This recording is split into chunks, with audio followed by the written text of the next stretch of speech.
একদিন মা হালিমা বকরি নিয়ে বাড়ি ঢুকছেন, দেখছেন অন্য অন্য মেয়েরা মক্কা নগরের দিকে কয়েকটা মেয়ে চলে যাচ্ছেন। মা হালিমা জিজ্ঞাসা করছেন, কি বলছেন বহিন, ব্যাপার কি বলো?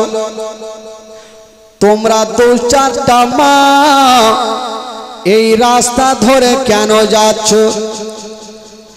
ওই মেয়েগুলা বলছে না, হালিমা আমরা শুনেছি মক্কা নগরে অনেক ছেলে জন্ম হয়েছে, আমরা যাব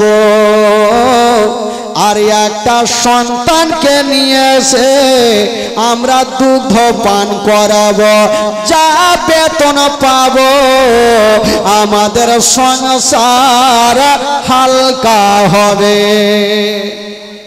ওই মেয়েগুলা বলছেন, হালিমা আমরা যাব একটা করে সন্তানগুলাকে নিয়ে এসে দুগ্ধ পান করাবো। কিন্তু মা হালিমার দিল বলছেন, মা হালিমা ভাবছেন, আল্লাহ আমারও মন চাইছে আমিও মক্কা নগরে যাব,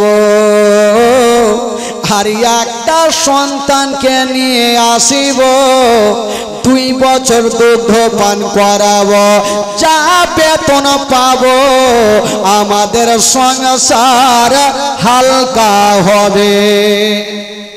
মা হালিমা বলছেন, আমিও যাব, তবে যদি যাই তবে আমি স্বামীর কাছে তো পারমিশন নিতে হবে। মা হালিমার স্বামীর নাম ছিল হারিস। মা হালিমা স্বামীর সামনে গিয়ে দাঁড়িয়ে গেছেন, বলছেন, স্বামী গো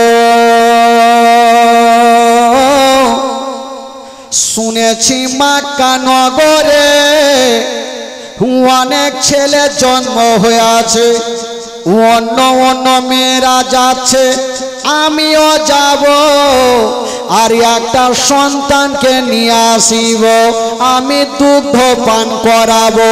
হারিস বলছে না, হালিমা তোমার কি মাথা খারাপ হয়ে গেছে? বলল কেন?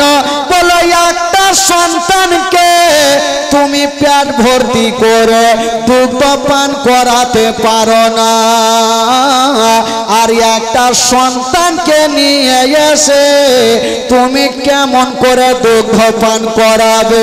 হালিমা আমি তোমাকে যেতে দেব না। হালিমা তুমি একটা সন্তানকে পেট ভর্তি করে দুগ্ধ পান করাতে পারছো না, আর একটা সন্তানকে নিয়ে এসে কেমন করে দুগ্ধ পান করাবে? না, তোমাকে যেতে দিব না। তো মা হালিমা বলছেন, স্বামী গো আমি কেমন করে দুগ্ধ পান করাবো না করাবো আমার ব্যাপার, আপনি আগে নিয়ে তো চলেন। হারিস নিয়ে যাবে না, আর মা হালিমা স্বামীর হাতখানা ছাড়ে না। মা হালিমা যখন জিদ ছাড়ে না, তো হারিস বলছেন, হালিমা এত দূরের রাস্তা কিসে যাবে? মা হালিমা বলছেন, স্বামী গো আমাদের একটা দুবলা পাতলা উট আছে, আমরা উটে চেপে যাব। হারিস বলছেন, হালিমা তোমার কি মাথা খারাপ হয়ে গেছে?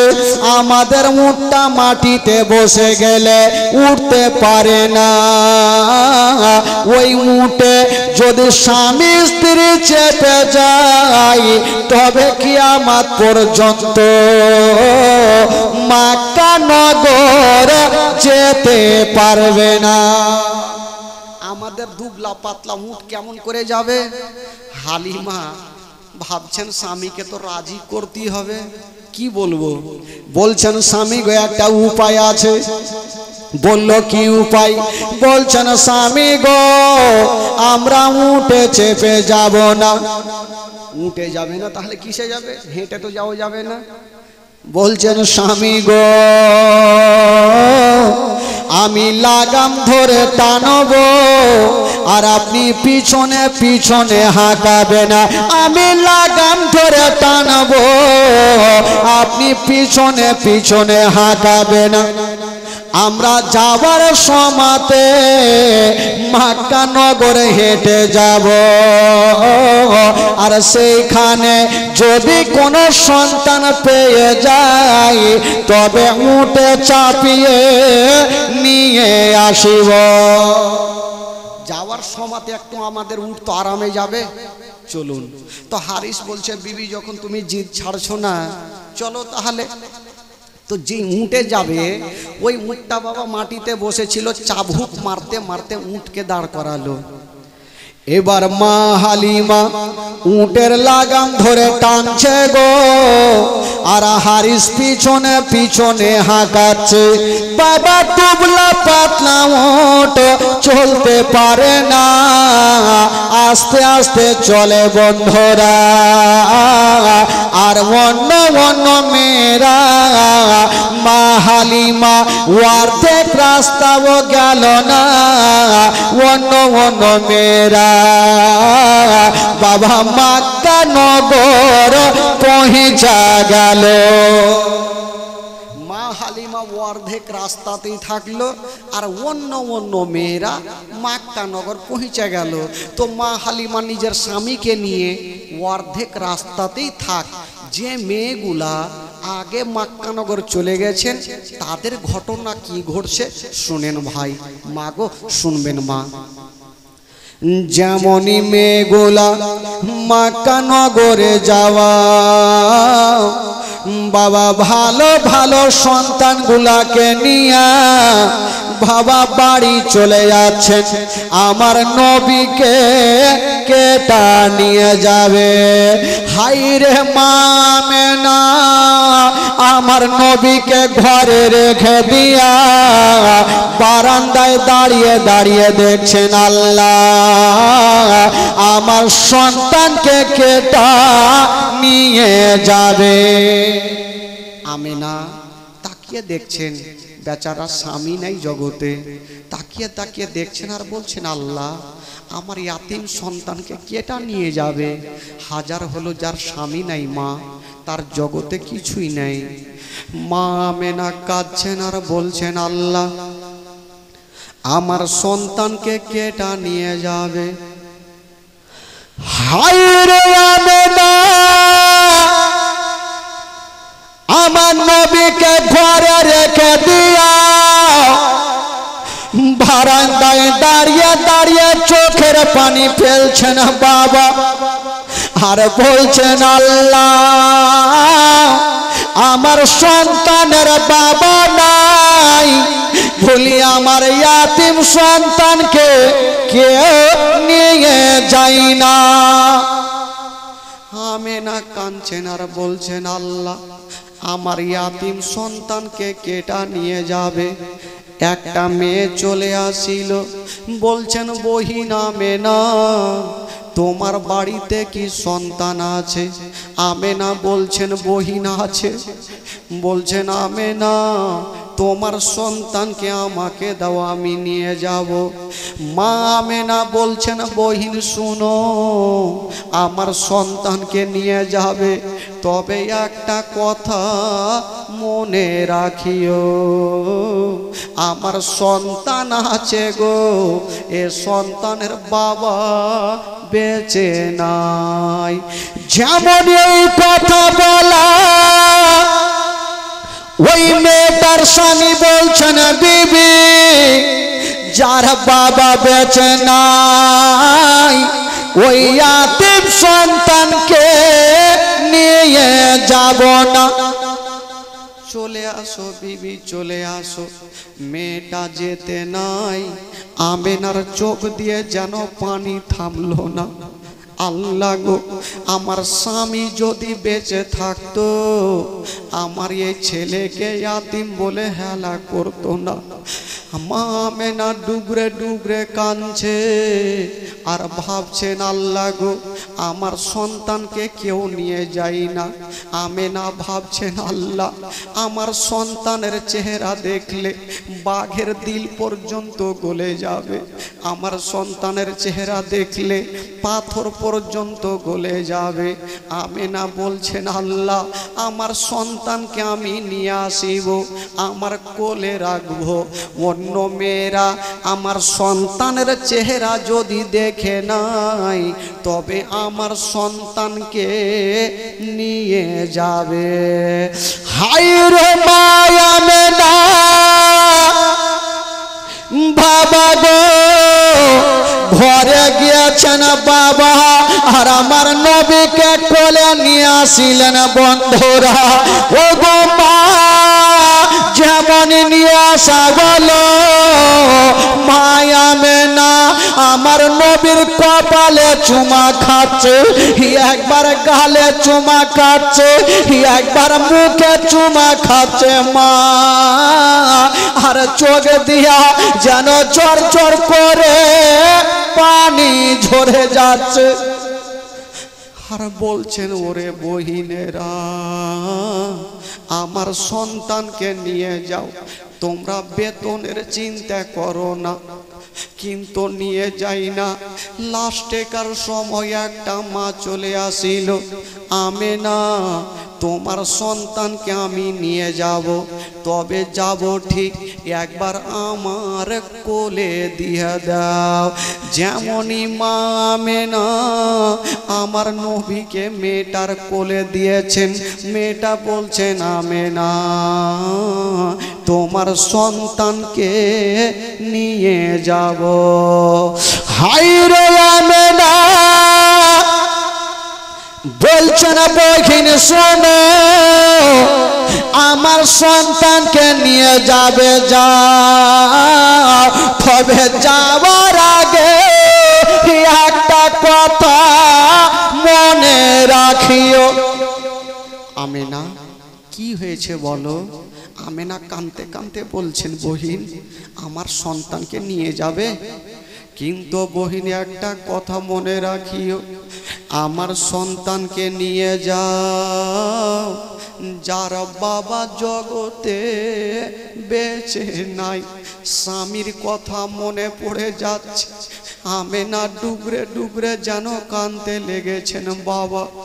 ওই মেয়েটার স্বামী বলছেন বিবি ওই ইয়াতিম সন্তানকে নিয়ে যেও না, যদি নিয়ে যাও আর 2 বছর দুগ্ধ পান করাও বেতনটা কেটা দেবে। যার বাবা নেই বেতন দিতে পারবে না। ওই মেয়েটা আমেনাকে ঘুরিয়ে দিল বাবা। মা আমেনা আমার নবীকে নিয়ে ঝরঝর করে কাঁদছেন বাবা, চোখ দিয়ে পানি থামে না আর মুখ দিয়া একটা ছন্দ বের হচ্ছেন বন্ধুরা। মা আমেনা কান্দে হায় রে, মা আমেনা কান্দে হায় রে, ছেলে বকে করিয়া কে বাজাবে আমার সোনার লালকে লইয়া, কে বাজাবে আমার সোনার লালকে লইয়া। মা আমেনা কান্দে হায় রে, মা আমেনা কান্দে হায় রে, ছেলে বকে করিয়া কে বাজাবে আমার সোনার লালকে লইয়া, কে বাজাবে আমার সোনার লালকে লইয়া। আমেনা বলছেন আমার ছেলেকে কেটা নিয়ে যাবে? হাজার হলো নবীর মা বাবা নেই, ইয়াতিম সন্তানকে কেউ নিয়ে গেল না। কবি লিখেছেন বাবা ও তাই যত হিয়ালো নগর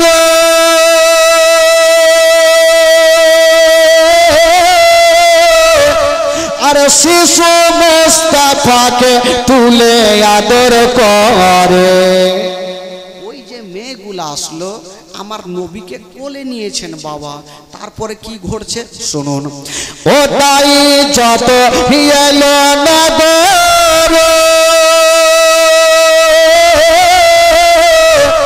শিশু মুস্তাফাকে তুলে আদর করে কোলে তারে ফিরিয়ে দিল কোলে তারে ফিরিয়ে দিল কোলে তারে ফিরিয়ে দিল গরিব ইয়াতিম বলে কে বাজাবে আমার সোনার লালকে লইয়া কে বাজাবে আমার সোনার লালকে লইয়া মা আমেনা কান্দে হায়রে মা আমেনা কান্দে হায়রে ছেলে বুকে করিয়া কে বাজাবে আমার সোনার লালকে লইয়া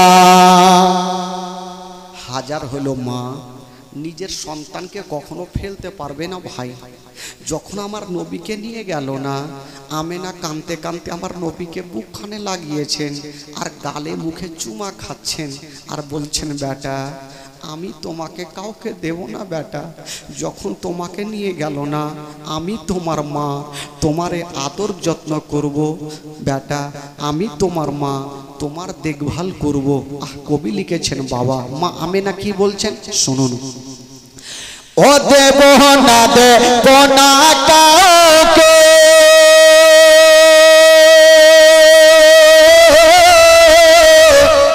আর লালন পালন করব আমি নিজের কাছে ও দেব না দেব না কাউকে আর লালন পালন করব আমি নিজের কাছে মা আমেনার দিল বলে মা আমেনার দিল বলে মা আমেনার দিল বলে দেখব পরাণ ভরিয়া কে বাজাবে আমার সোনার লালকে লইয়া কে বাজাবে আমার সোনার লালকে লইয়া আমেনা বলছেন আল্লাহ আমার সন্তানকে নিয়ে গেল না আল্লাহ গো আজকে যদি সন্তানের বাবা বেঁচে থাকতো আমার স্বামী যদি থাকতো আমার সন্তানকে কেউ ইয়াতিম বলে হেলা করতো না হাজার হলো আমেনা স্বামীকে হারিয়েছেন আর বাবাকে চোখ দিয়ে ঝরঝর করে পানি ঝরছেন আর মুখ দিয়ে একটা ছন্দ বের হচ্ছেন ও থাকে তো যদি ছেলের পিতা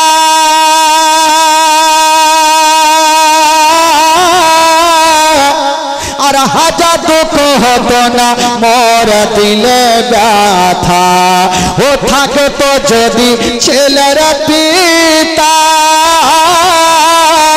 আর হাজার দুঃখ হতো না মোর দিলে ব্যথা স্বামীর কথা মনে পড়লে স্বামীর কথা মনে পড়লে স্বামীর কথা মনে পড়লে কলে যাই ফাটিয়া কে বাজাবে আমার সোনার লালকে লইয়া কে বাজাবে আমার সোনার লালকে লইয়া ও তাফাজুল ইসলাম কবি বলে আর শোনো সবাই বসে দলে দলে এই ঘটনা বললে পারে এই ঘটনা বললে পারে কলে যাই ফাটিয়া কে বাজাবে আমার সোনার লালকে লইয়া জোরে বলুন সুবহানাল্লাহ মা আমেনা আমার নবীকে নিয়ে গালে মুখে চুমা খাচ্ছেন বাবা হায় রে আমার নবীর চেহারা আসমানের চন্দ্রতে দাগ আছে বা আমার নবীর চেহারাতে কোনো দাগ পাওয়া যাবে না মা আমেনা কাঁদছেন যত মেয়েগুলা এসেছিল ভালো ভালো সন্তানগুলাকে নিয়ে গেল আমার নবীকে কেউ নিয়ে গেল না হায় রে মা আমেনা আমার নবীকে নিয়ে গেল আর ঘরের মধ্যে রেখে দিয়েছেন বাবা আর বারান্দায় দাঁড়িয়ে দাঁড়িয়ে আমেনার চোখ দিয়ে পানি ঝরেছে বাবা জানাবে আব্দুল মুত্তালিব বলেছিলেন আমেনা তুমি চোখের পানি ফেলিও না মা, আমি সব সহ্য করিব, তোমার চোখের পানি দেখতে পারবো না। আমেনা কাঁদছেন আর বলছেন, আব্বা গো, আপনার বেটা জগতে বেঁচে নাই, বলি আমার দুনিয়াতে কিছুই নাই। মা গো, মা গো, যার স্বামী জগতে নাই মা, তার দুনিয়াটা অন্ধকার মা। মা আমেনা যখন তাকিয়ে দেখছেন বাবা, যত মেয়েগুলা সন্তান আনার জন্য এসেছিল সব মেয়েগুলা চলে গেল, আমেনা একাই বাবা বারান্দায় ঘুঙুরটা টেনে বসে গেল। আব্দুল মোত্তালিব একদিকে কান্দে, আমেনা একদিকে কাঁদছে। আমার নবী ঘরের মধ্যে আছেন, আমেনার দিলখানা কাঁদছেন, আল্লাহ আমার সন্তানকে কেউ নিয়ে গেল না। ওই মেয়েগুলা সন্তানগুলাকে নিয়ে যাচ্ছে গো, যেমনই যাচ্ছেন বন্ধুরা, ওই অর্ধেক রাস্তাতে মা হালিমার সঙ্গে দেখা হয়ে গেল। মা হালিমা বলছেন, বহিন তোমরা তো মক্কা নগর থেকে চলে আসলে, আচ্ছা বলো আর কোনো সন্তান আছে? মেয়েগুলা বলছেন, হালিমা মক্কা নগর গিয়ে তোমার আর কোনো লাভ হবে না, মক্কা নগরে আর কোনো সন্তান পাওয়া যাবে না।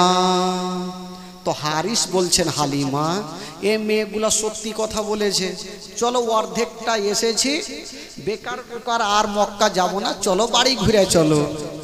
তো মা হালিমা বলছেন, স্বামী গো, যখন অর্ধেক রাস্তা এসেই গেছি তবে আর বাড়ি ঘুরে যাব না। মা হালিমার দিল বলছে, আমার ভাগ্যে কি কোনো সন্তান নাই? নবী তো মা হালিমার ভাগ্যে আছে, অন্য মেয়ে কেমন করে আমার নবীকে পাবে? তো মা হালিমা বলছেন, স্বামী গো একটা কাজ করেন, বলছেন স্বামী গো যখন অর্ধেক রাস্তায় এসে গেছি, চলুন মক্কা নগর যাব, যদি কোনো সন্তান না পাই তবে আল্লাহর কাবা ঘর তওয়াফ করে আমরা বাড়ি চলে আসব। হালিমা বলছেন, স্বামীকে চলুন, যদি বাচ্চা না পাই তো আল্লাহর কাবা ঘর তওয়াফ করে আমরা চলে আসব। হালিমা চলো তাহলে। মক্কা নগর পৌঁছে গেল, স্বামী স্ত্রী দুবলা পাতলা উট নিয়ে মক্কা নগর পৌঁছে গেল। তো যেমনই যেতে নেয় ওই উট কিন্তু বাবা মাটিতে বসে গেল, হারিস উটের কাছে থাকলো। হালিমা বলছেন, স্বামী গো আপনি এখানে দাঁড়ান, আমি একটু মক্কার গলিটা ঘুরে আসি, দেখি কোনো সন্তান পাওয়া যায় কিনা। মা হালিমা যেমনই বাবা ওই বাড়ির দিকে যাওয়া, তাকিয়ে দেখছেন বন্ধুরা কাউকে দেখা যায় না, সবারই দরওয়াজা জানলা বন্ধ।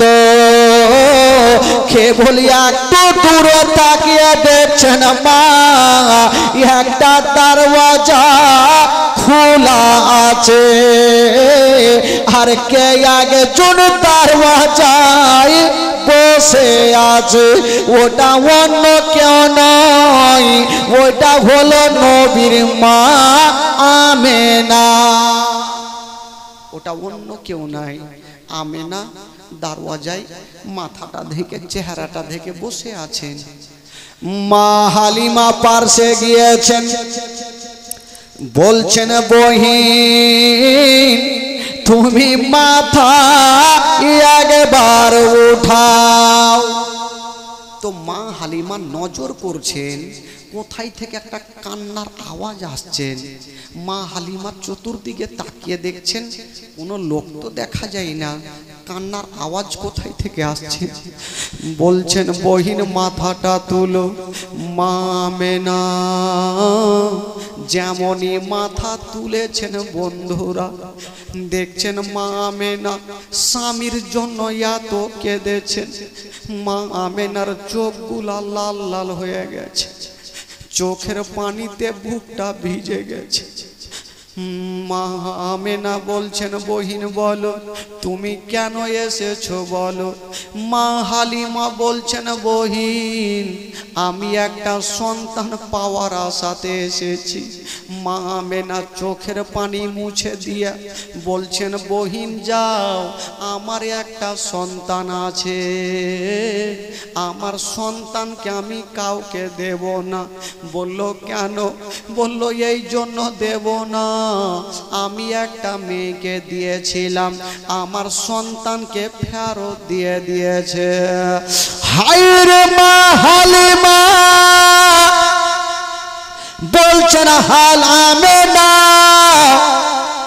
তোমার সন্তানকে কেন ফেরত দিয়েছে বলো। মা আমেনা বলছেন, বহিন আমার সন্তানকে আমি দেব না। বলছে কেন দেবে না বলো। বলছেন আমার সন্তান আছে গো, আমার সন্তানের বাবা কিন্তু বেঁচে নেই, আমার স্বামী বেঁচে নেই। এই কথা বলতে নেই, মা হালিমার স্বামী হারিস বলছেন, বিবি যার বাবা বেঁচে নাই ইয়াতিম সন্তানকে নিয়ে যাব না। আমার নবীকে ইয়াতিম বলে হেলা করছেন বাবা। আব্দুল মোত্তালিব বলছেন, ও হালিমা আমার পোতাকে নিয়ে যাও, তোমরা বেতনের চিন্তা করিও না, আমি কথা দিলাম আমি তোমাদের ডবল বেতন দেব। হায়রে মা আমেনা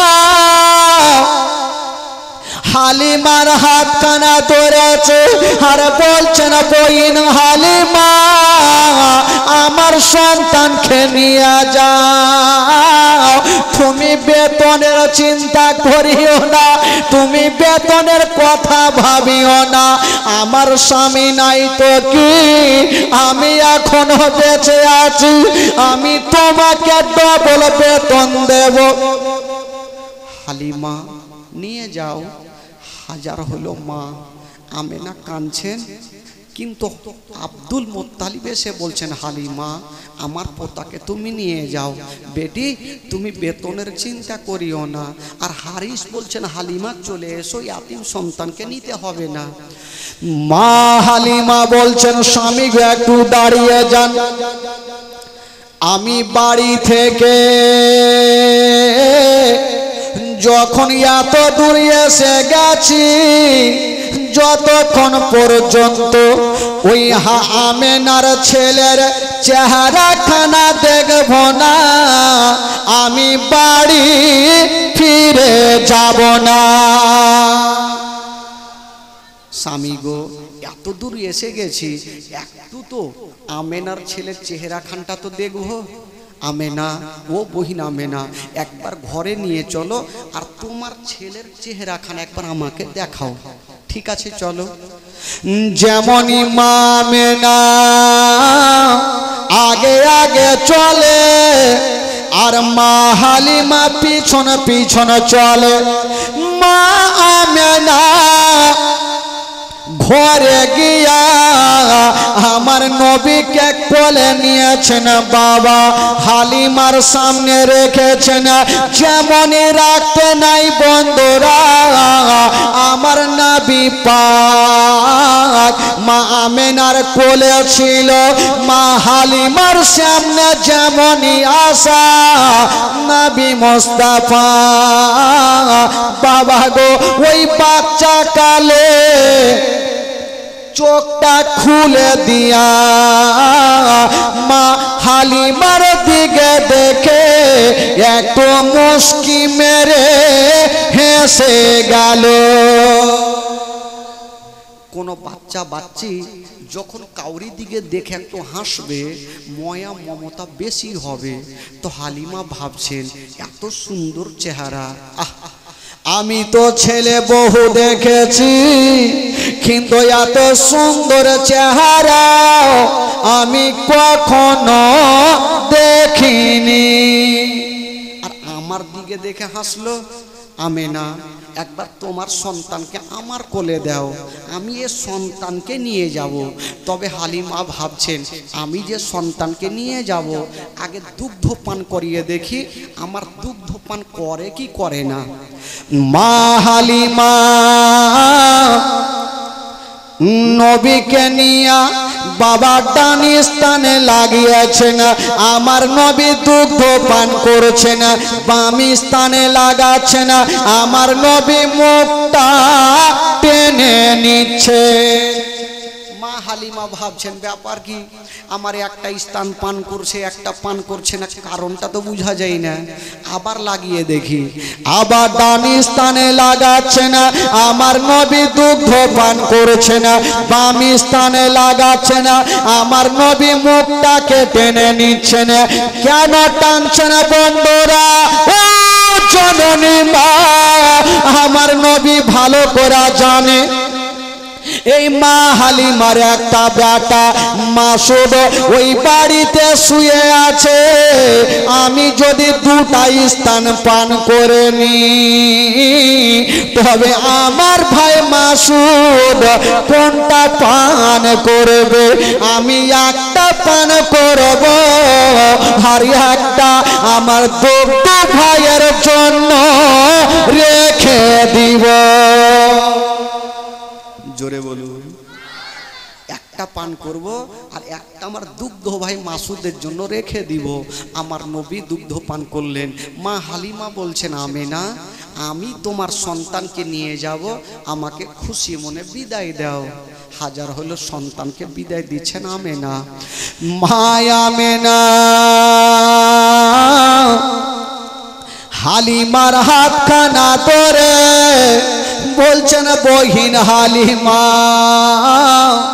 আমার সন্তানকে নিয়ে যাচ্ছ যাও, তবে একটা কথা মনে রাখিও ও বহিন হালিমা, তোমার বাড়িতে যদি কোনোদিন খাবার তৈরি করবে তোমার ছেলের মুখে পরে দিও, আগে ইয়াতীমের মুখে দিও। যদি কোনোদিন নতুন জামা তৈরি করবে তোমার ছেলের গায়ে পরে দিও, আগে ইয়াতীমের গায়ে দিও, যেন পাপ বলে মনে না হয়। মা হালিমা আমার নবীকে বুকে নিয়েছেন আর বলছেন আমেনা ওরে বহিন আমেনা, আমি মার মতো ভালোবাসবো, জীবনে মনে হতে দেব না যে ছেলের বাবা বেঁচে নাই। হালিমা ওয়াদা করলেন আমার নবীকে নিয়ে যাচ্ছেন।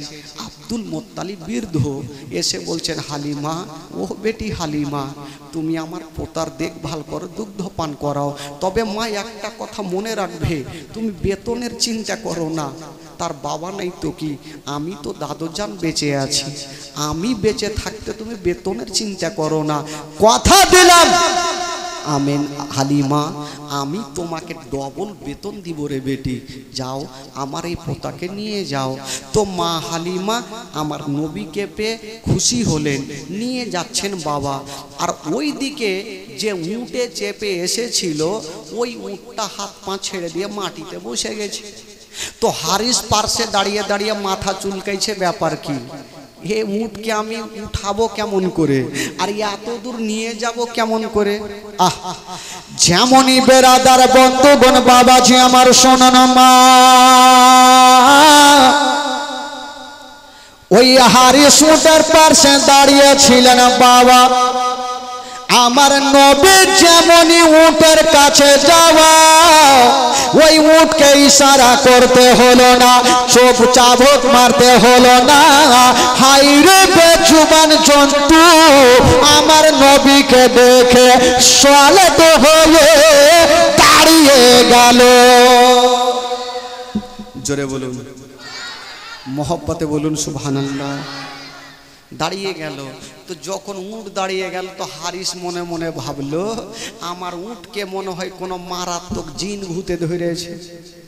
হ্যাঁ, মানে আসার সময় তো শক্তি ছিল না, চাবুক মারতে মারতে দাঁড় করিয়েছিল রে, এখন চাবুক মারতে হলো না, ইশারা করতে হলো, দাঁড়িয়ে গেল। তো হারিস ভাবলো জিন ভূতে অবশ্যই ধরেছে। দাঁড়িয়ে যখন গেল এবার চেপেই যাই, তাহলে এবার মা হালিমাকে আমার নবীকে দিয়ে কোলে দিয়ে পিছনে বসিয়েছেন আর হারিস বসেছে আগে। আচ্ছা ভাই, গাড়ির ড্রাইভার যদি পিছনে বসে আর প্যাসেঞ্জার যদি আগে বসে তো ওই গাড়ি চলবে ভাই? একটু জোরে বলেন, চলবে? দাঁড়িয়ে যাবে না? তো বিনা ড্রাইভারে কি গাড়ি চলে? না এদিকে চলছে রে ভাই, বিনা ড্রাইভারে গাড়ি চলবে না। ও তো ভাই পাথরের মতো দাঁড়িয়ে গেল, এ কোনো মতে চলতে চাইছে না। তো হারিস ভাবছে একে আসলে মারাত্মক জিন ভূতে ধরেছে, ই তো দাঁড়াইলো ভালো কথা, কিন্তু এখন চেপে গেলাম, ফের চলে না কেন? হারিস চাবুকখানা নিয়েছেন বন্ধুরা ওই উটকে মারার জন্য। যেমন চাবুক চালাতে যাবে গো, উট বলছেন আল্লাহ আমার মালিক যদি আমাকে মারতে মারতে মেরেও ফেলে দেয় তবুও রাজি, তবুও চলব না, অতক্ষণ পর্যন্ত চলব না যতক্ষণ পর্যন্ত আমার বিশ্ব নবীকে পিছন থেকে তুলে আগে না বসাবে। নবীকে পিছন থেকে পিছা দিকে সুবহানাল্লাহ কইলে হবে? এরা তো উটের মতন করছে লাগছে। আরে ভাই সুবহানাল্লাহ কইবে তো আগে এসে, ওরা আসবে না, হ্যাঁকড়া কি আর সোজা হইবে, টেঁড়াই থাকবে। আইসো রে ভাই সামনে এসো, কত সুবহানাল্লাহ কইবে, আইসো, ওরা আসবে না ভাই। ওই উট বলছেন যতক্ষণ পর্যন্ত নবীকে পিছন থেকে তুলে আগে না বসাবে আমি চলবো না। আমার আল্লাহ বলছেন এ জন্তু, তুমি বুদ্ধি খুঁজে পাও না যে নবীকে পিছন থেকে তুলে আগে কি করে বসাবে? আল্লাহ কি করব বলে এক কাজ করো, তোমার পিছনের দুটা পা এইভাবে চাঁড়ো আর ফেলো, চাঁড়ো আর ফেলো। হারিস বুঝতে পারবে যে পিছনে বাচ্চা আছে, পড়ে যাবে, তখনই আগে করবে। উড় বাবা তাই করতে লাগলো, পিছনের পা চাঁড়ছে আর ফেলছে, চাঁড়ছে ফেলছে। হারিস ভাবলো একে তো মারাত্মক জিন ভূতে ধরলেছে, না হলে হুটকি কেন মারছে, পা কেন তুলছে? হালিমা পিছনে বাচ্চা আছে, পড়ে যাবে, আগে নিয়ে এইসব। এই তো বাবা আগে করলো, আর যেমনই আগে করেছে না ইশারা করতে হলো না চাবুক মারতে হলো, হাইরে বেজুবান জন্তু হাওয়ার গতিতে চলতে আরম্ভ করে দিল। জোরে বলুন। এত জোরে চলতে লাগলো হারিস আর লাগাম ধরতে পারে না। হারিস ভাবলো এ কুণ্ঠে যে অ্যাক্সিডেন্ট করে মারবে নিজেও জানি না, চলছে। তো ওই যে আসার সময়তে অর্ধেক রাস্তাতে মেয়েগুলার সঙ্গে দেখা, ওই মেয়েগুলার সঙ্গী হয়ে গেল। জোরে বলুন সুবহানাল্লাহ।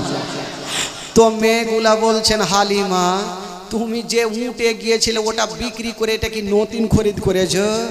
হালিমা বলছেন বহিন ওটা কথা নয়, আমি যে উটে গিয়েছিলাম ওটাই উট আছে কিন্তু প্যাসেঞ্জার আলাদা। প্যাসেঞ্জারটা কে ভাই? আমার নবী যদি উটে না চলতো, চাপতো, উট কি এইভাবে চলতো না ডিজেল গাড়ির মতন চলতো? বাবা গো, সব মেয়েগুলা থেকে গেল আর মা হালিমার উট আগে বাড়ি পৌঁছে দিলেন। ভাই এবার যেমনই বাড়িতে যাওয়া, মা হালিমা বলছেন আমার ঘর অন্ধকার ছিল, যেমনই এই সন্তান আমার ঘরে ঢোকা, এই ছেলের নূরে আমার গোটা ঘর আলো হয়েছিল। জোরে বলুন। বাবা গো, এই করতে করতে মা হালিমা আমার নবীকে পেলেন, খুব খুশি আনন্দতে দিন কাটছেন। দিন যাই সময় কাটে, দিন যাই সময় কাটে। এই করতে করতে আমার নবীর বয়স হয়ে গেল 1.5 বছর। জোরে বলুন সুবহানাল্লাহ। কয় বছর হলো ভাই? একটু জোরে বলুন। 1.5 বছর। ওই 1.5 বছর বয়সে একদিন